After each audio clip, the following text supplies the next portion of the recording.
예, 이번 시간에는 그 리베이스에 대해서 설명을 드리려고 하는데요.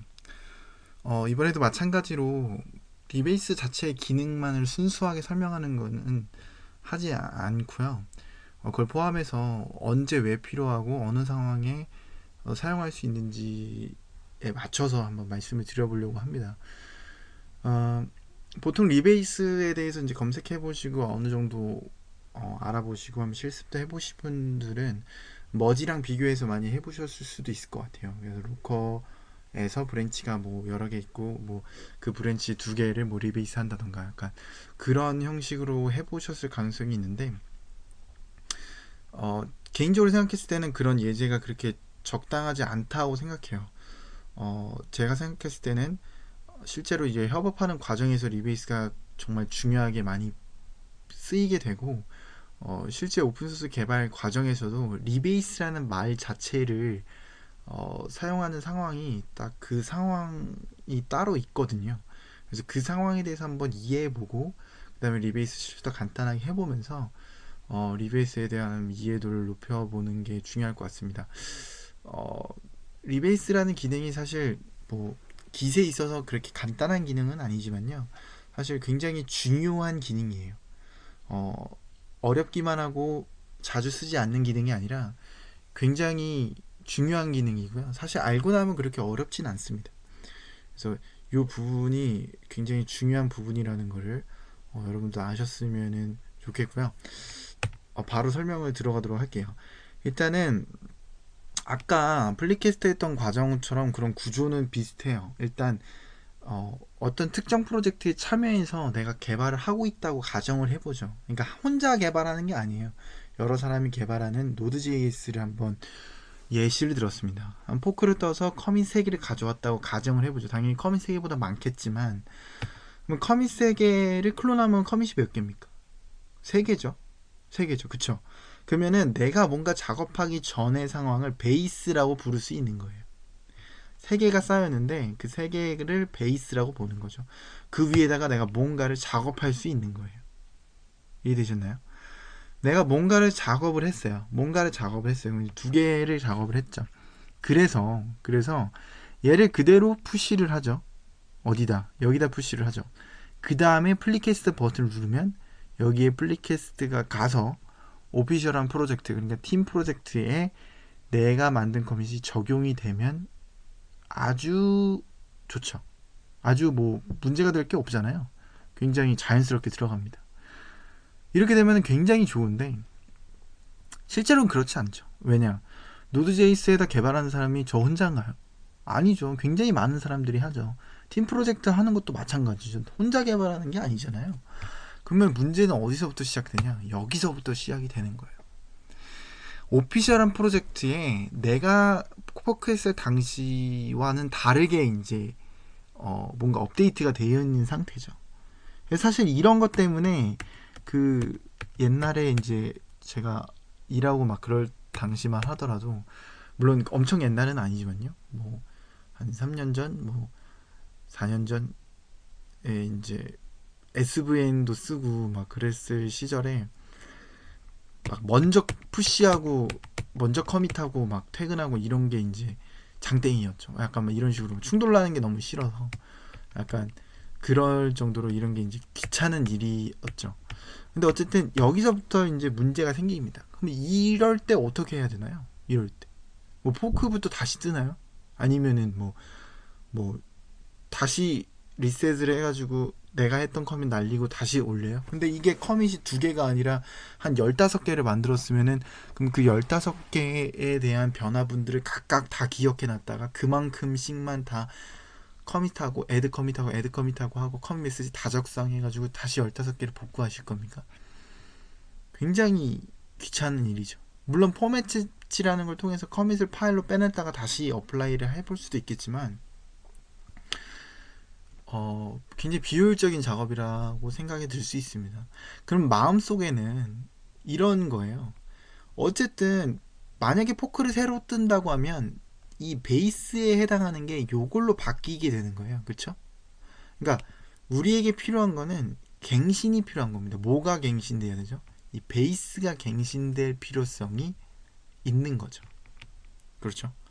결국에 우리에게 중요한 건 그거예요. 그래서 내가 했던 커밋을 잠깐 옆으로 임시 저장해두고 베이스만 교체하고 다시 내 커밋을 올릴 수 있으면은 아주 적절한 거죠.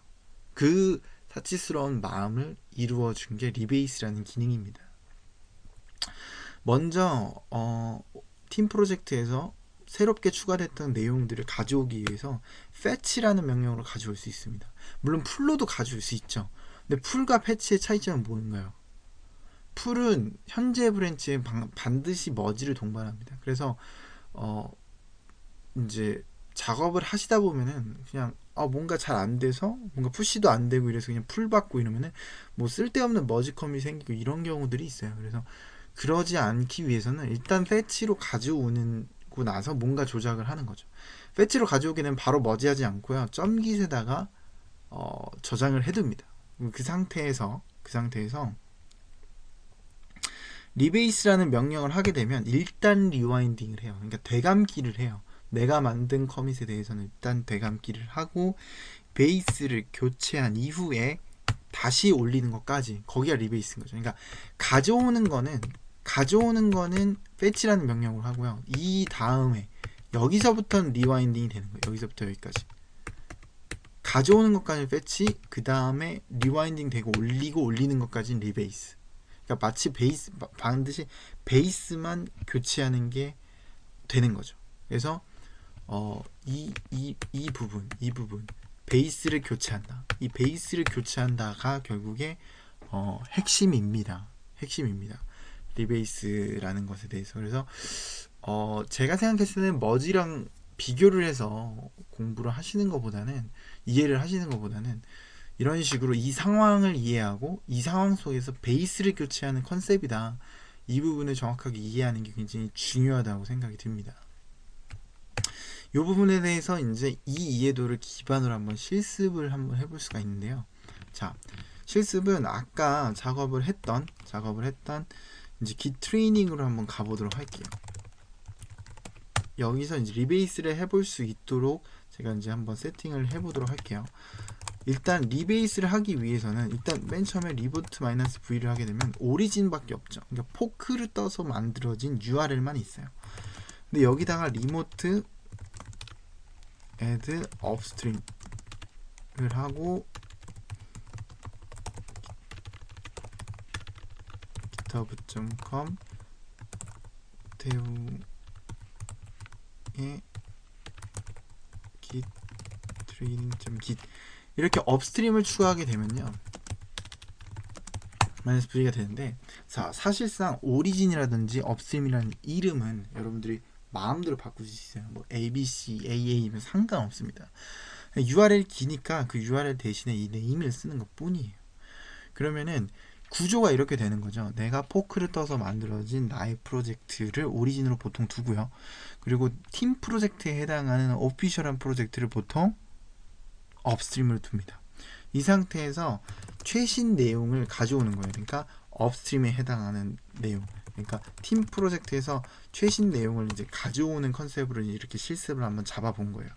가져왔죠. 가져와서 브랜치를 -a로 한번 보게 되면은 지금 디벨롭 브랜치가 오리진에서 안 가져와져 있는 상태인데, 네, 한번 가져오고 브랜치로 한번 보게 되면은, 자,